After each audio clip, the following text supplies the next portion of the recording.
Yun ang yun ang kailangan baguhin natin sa Pilipinas, yung nasasanay tayo sa mentality na tinatanggap nating mababa lang ang deserve natin. Yung makatawid lang sa araw, okay na yon.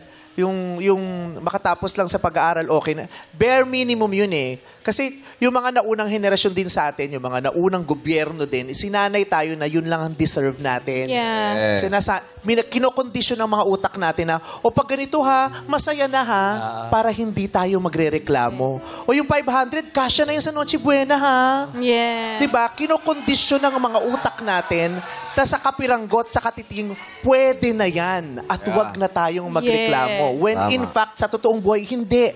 Deserve natin ng higit pa sa kung anong tinatamasa natin ngayon, Yeah. di ba? Yeah. Kasi nandun ang dignidad ng buhay. Yes. Di ba? Yes. May halaga, may dignidad, may dangal ang mga buhay natin. Kaya hindi pwede, huwag tayong masanay dun sa, pwede na to, okay na Sapat to. na yan, no? Eto lang kasi Yung Yan yung problema ngayon ng mga Pinoy na nawawalan na talaga ng pag-asa. Feeling ko hindi na ako aangat kasi nga dahil sa nangyayari sa...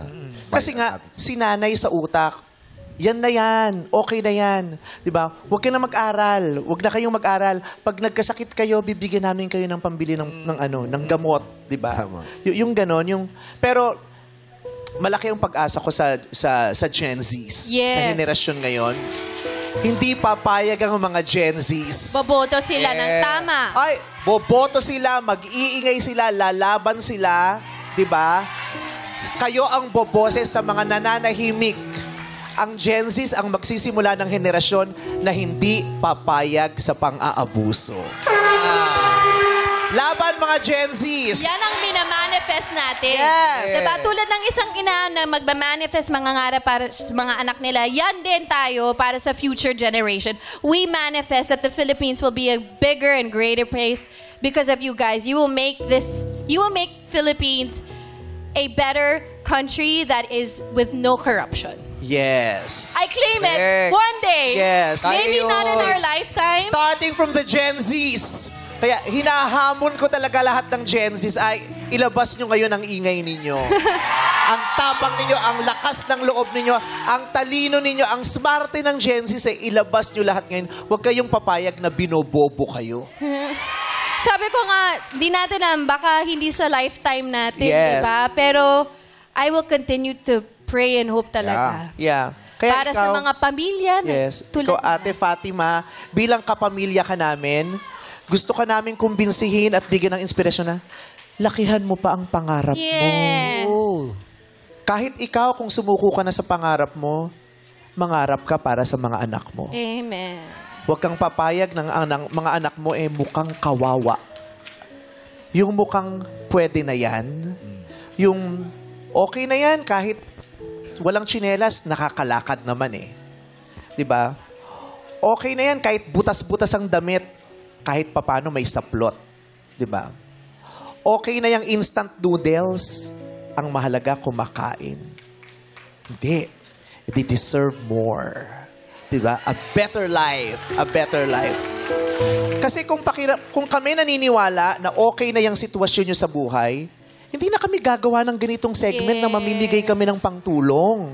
Kasi pwede na pala yan di ba? Okay na yan. Kasi kami naniniwala na hindi.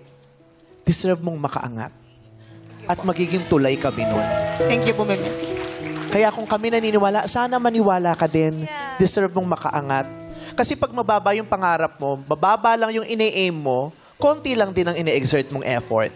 Correct. Diba? Parang, ito lang ang gusto kong maatim So, konti na lang. Pag yun ang gusto mo, diba, palalakasin mo yung katawan mo para maabot mo yun, dulong yun Yun po yung kondisyon ng utak, yung mindset, yun ang ituro mo sa mga anak mo. Anak, mangarap kayo ng malaki.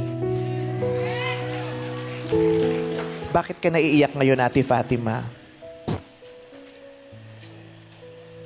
Masaya lang po. Ha? Masaya lang po na Ang tagal kasi ng offer mo. Hindi, alam mo, paulit-ulit man kami. Minsan nga mukha na akong rito sirang plaka. Pero hindi ako mapapagod na magpaalala.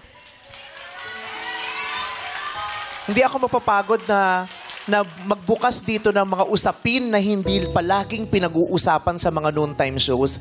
Kasi isa rin sa mga masisisi natin ang media. 'Di ba? Kaya naman nabobo din ang mga tao 'di ba? Dahil masyado niyong sinimplihan ang mga pinapalabas, 'di ba?